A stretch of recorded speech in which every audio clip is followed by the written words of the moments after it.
Good morning. It's Saturday, August 1st, 2026. My name is Terry Morgan. We are here to practice Wudang Qigong. This morning I have the teachers section for shaking the tail feathers. This is set 10 from the 18 sets of Wudang Qigong. I'm getting started a little bit late this morning. Apologies for that. I have a couple of things that I'm doing and working on, some changes that I'm making in my regular routine and in the real world. I will be teaching an in-person class today here locally at the local library. It's free to the public. Everybody that wants to come is welcome. I'm also going to be teaching an in-person Qigong class, and I've put up a little bit of a notice about that. I'll put some more information up later on. It's a single day workshop, August 15th. Those two events are something that will ideally work out well and provide the catalyst, I think is a good word, for another series of in-person classes to cover either Wudang Tai Chi or Yang style Tai Chi. Those are it's something I've been thinking about doing, and these two classes are my test. I'm going to find out. So for this morning, we're going to pay attention to teaching set 10. In practicing, right, this, here we are, shaking the tail feathers. In practicing, and I talked about this yesterday, using waist is up here, opening the hips are down here, right? So that the hip turns around the leg and the leg doesn't need to move. My leg is not moving. My legs aren't going anywhere. That's my hip. If I move my legs, it looks more like this. That's with the legs. That flexibility is something that we want to develop, and this exercise helps us to do it. The other thing that we want to pay special attention to is this connection here with both Laogong connected to each other and the tips of the fingers just below the nose at the renmai. Again, I talked about this yesterday. Even for a beginner in Qigong class, we want to encourage the student to learn the particulars for the channels and meridians, the acupuncture points, the ones that we're working with especially. But if you want to learn all of them, go for it. I've learned the key points that I need to pay attention to in my practice. There are people who have studied the science behind acupuncture and can draw the charts from memory. I cannot do that. I know where most of them are. That skill is something we want to promote. It's not something that's a sideline. It's not something that's just off there somewhere, and it doesn't really affect, it directly affects what we're doing in practice. So not knowing that there's this whole body of science in traditional Chinese medicine that people have developed over thousands of years. It literally does go back about 3,000. Well, Yellow Emperor's Book of Traditional Medicine goes back 5,000, I believe, years. So they've been working with this for a while. That doesn't discount what we need to do with Western medicine, but in Qigong practice, we're using traditional Chinese medicine concepts. So we want to pay attention to them. We need to know that the lower dantian is roughly here, the middle dantian is here, the upper dantian is here, that the main channel for the front of the body between the renmai, right here, renjong, right here, the renmai from here down. So renmai from the renjong down to the lower dantian, from the lower dantian around the back up and down to the renjong is the dumai. Those two channels connect to form the small heavenly circle. We want to use that. If we don't teach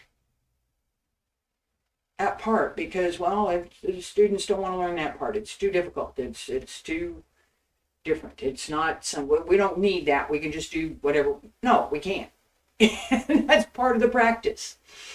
And I talked about this also yesterday with the idea that I've been working on my voice and doing some things to develop my skills in working with my voice so that I don't get congested, that I don't cough while I'm speaking, that I don't tense up, which is what creates that coughing and creates there's something else going on. Understanding that is something that I have worked at and have been developing. Those skills are also connected to my Qigong practice. It's not separate. Being able to address the small muscles, being able to pay attention to the finer movement that we are capable of is something that we absolutely want to cultivate. In this set, this whole idea of the small heavenly circle combines with the turning of the waist. So as I'm turning, it's not here. I'm not leaning. I shouldn't be leaning. Back stays straight and sink. As I sink down, I need to set back just a little because I should go down lower, right? At the lower. If I stay here, I can't. If I sit back a little, as my legs get strong enough to hold, I can. That lowering is part of what we cultivate in all of the sets. We want to develop that in separating the hip as we turn, pull up through the waist, pull up through the hip to create space in the leg socket.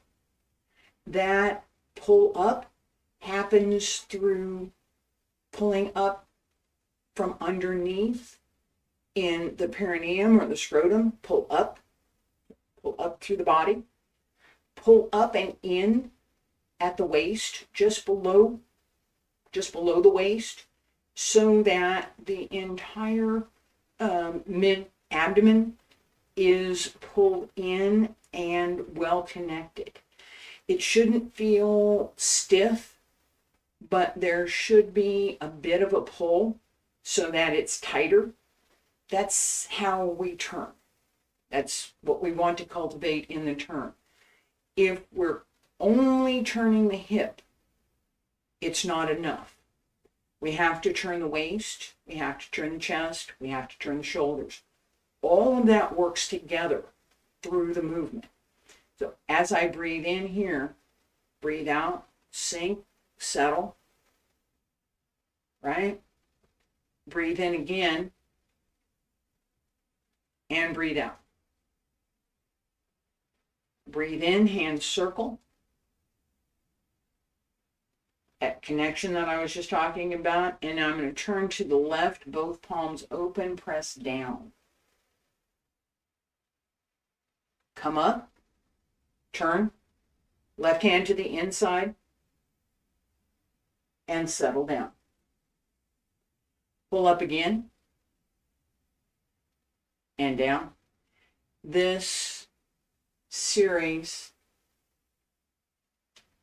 down, turn, and down. As we go through this series, this whole area should remain well supported and well connected, so that that sense of being pulled up remains, and that it's easier to separate the hips, the waist, and the ribs. It's 1, 2, 3. Hips, waist, ribs. Up here, ribs. Bottom of the ribs, middle of the ribs. This moves separately from this. This moves separately. That connected and separate movement. So each one moves, they move in unison. They move in harmony with each other. That concept is something that I first learned in dance, in separating the body parts. And it's something that especially a beginning student is going to have a little bit of trouble with, because it's not how we normally think of moving. We also have to pay attention to the idea that these movements are connected, that they're not, even though they're moving separately, they are connected and moving in harmony with each other. So my hand moves like this, kind of stiff. It is kind of stiff. This, I'm going to do it this way. Stiff hand, right? That's just my hand is moving. I need to know what I need to do as a martial artist, as a practitioner, as the person who's doing the movement. I need to know what I need to do to make my hand do this. What do I have to do? Now,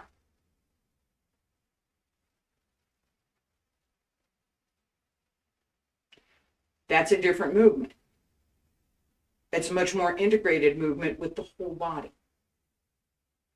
What do I have to do for that? That's the idea that we want to pay attention to in this exercise. I'm going to do a set of 6. I'm going to turn around the right side, left side. Pay attention to the turning. Pay attention to the rising and lowering. And pay attention to the connection with the breath, so that even though the movement is more complicated, we still retain that even, regular breathing pattern.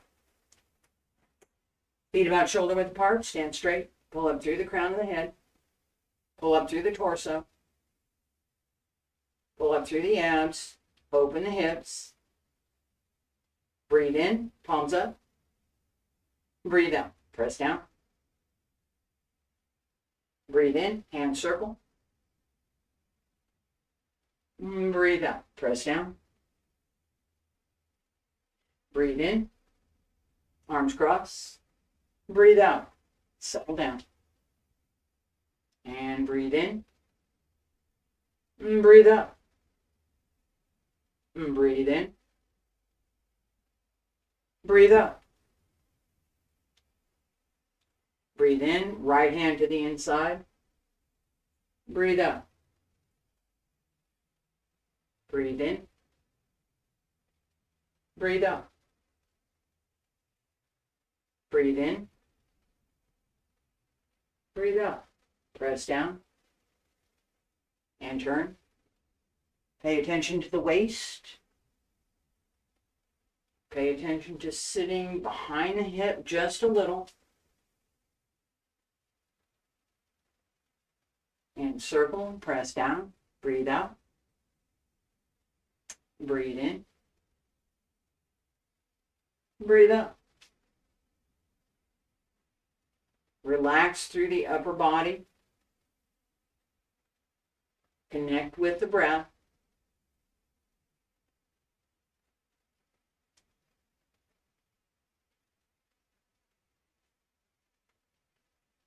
Smile.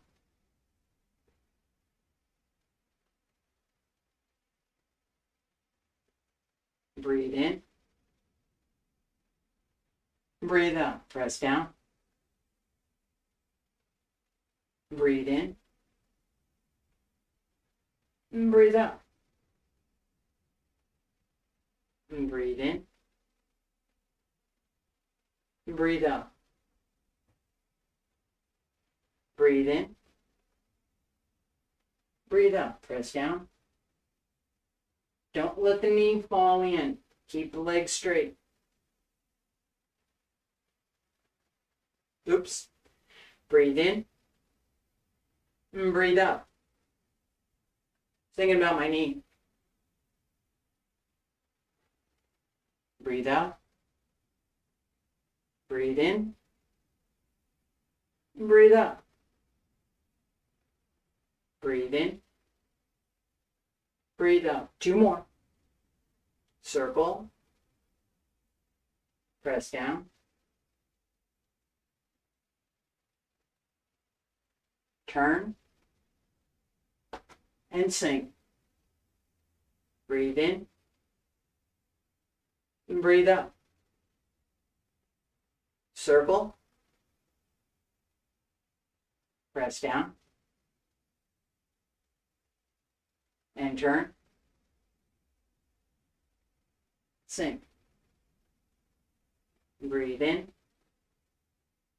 Breathe out. Last time, and breathe in. Breathe out.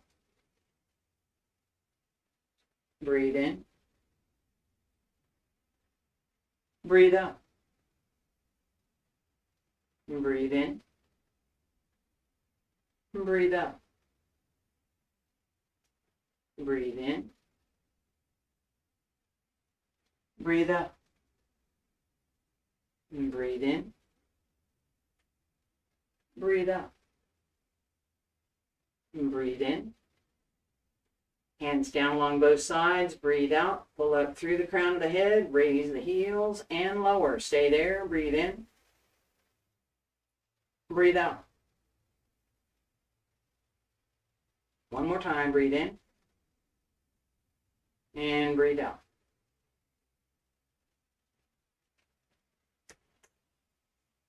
Keeping the movement flowing, that easy flow movement up and down, side to side, is what we want to cultivate.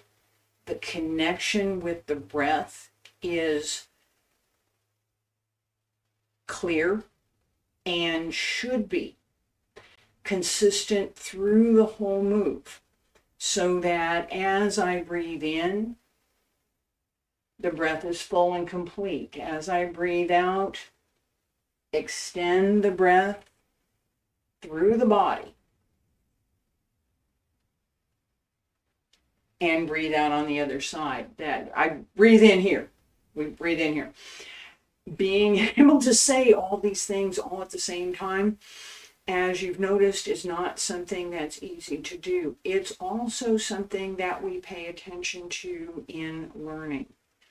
That is one of the key principles that I've talked about, with the idea that all of what we do is developmental. So I can give you instruction today. I'm doing that right now. As I come to class, here's the instruction. And you can learn what we did in class today. I'm not done yet. Not done yet. But that's all we can do for today. Because if I start building on what you don't know, there's no foundation. That foundation has to be there. So for this set, the basic movement here, press down, hands cross, go to the other side. That's the basic movement. I talked about the beginning of class, I talked about this idea of separating the waist and the ribs and the hips, keeping the hips open so that the legs are stable and the hip moves around the leg. That separation to open the hip is something we want to cultivate in this exercise. So is the turning of the waist. So is not raising the shoulders, right? Come here. Excuse me. From here. I don't want to go too far up. Here, that opening, open through the chest, bring the arms in. And notice where my arms come. It's not here. It's open. That gives me this movement. If I close my arms, I don't have this. I have to do something else first. We want to keep this nice, smooth, easy and flowing rhythm through the whole exercise. Connect it with the breath, and then begin to connect it with both the middle dantian and the upper dantian. Here. If you don't know the movement, paying attention to the connections that we want to have in the movement, the small heavenly circle, the different centers and gates. You can't do that because you don't know they exist. You have to learn that first, right? Those layers are something that I talk about as progression so that students have something to look forward to. Knowing that there is more is something that I'm finding increasingly important in giving the classes and giving the instruction, because what may be left out today is something I'm going to talk about tomorrow. What may not be included in today's class could have been included in last week's class. That cumulative development is how we grow, how we develop our skills in the arts. It's not an all at once, now I know this thing and I can do it, so I'm proficient at it. It takes practice. It takes that development of knowledge of what's going on inside, that there's more to it than just the outward movement. Both of those, the outward movement and the inner movements, combine to create the benefit that we want to get from practice. If we only have one, we only have the internal part. So all I do is stand here and I practice. There's standing meditation is good. There's nothing wrong with it. If that's all I do, my physical body isn't really that much engaged. There's some. It takes quite a bit to just stand there. But I don't develop the flexibility. I don't develop skills with movement. I don't develop my facility with movement because all I'm doing is standing there. I develop some internal workmanship, but the external part's missing. One of the things that I like about Wudang Qigong is that we have both. We have the external workmanship. The postures are easy and difficult at the same time. They can be done in many different ways so that we have more focus on the internal work. We have more focus on the external work. We have more focus on the smoothness of the movement. We have more focus on the strength of the movement. All of those are good methods for practice. They combine to give us a complete set so that when we practice, we recognize, well, today I'm practicing more for strength. Yesterday, I'm practicing more for technique. Tomorrow, I may be practicing more for smoothness and flexibility. Ultimately, it all comes back together in what we do in practice, whatever day it is. I'm working on flexibility. I'm also gaining strength. Whatever I did to develop my flexibility is going to benefit me when I start working on something to build my strength. That continuous development is also something that we want to pay attention to. In set 10, shaking the tail feathers, this continuous movement, which is also something that we do through all of the sets, is something that we absolutely want to pay attention to. I'm going to stop here for today. I just noticed there was an error. There was a little brief error on my feed. I'm hoping that it's stopped now. It looks like it's stopped now. But I'm going to just stop for today. Thank you for being here. I will be back tomorrow with the philosophy class, and for folks that are local to where I am here in Central Florida, I've got a class at the library this afternoon. Thank you. Bye.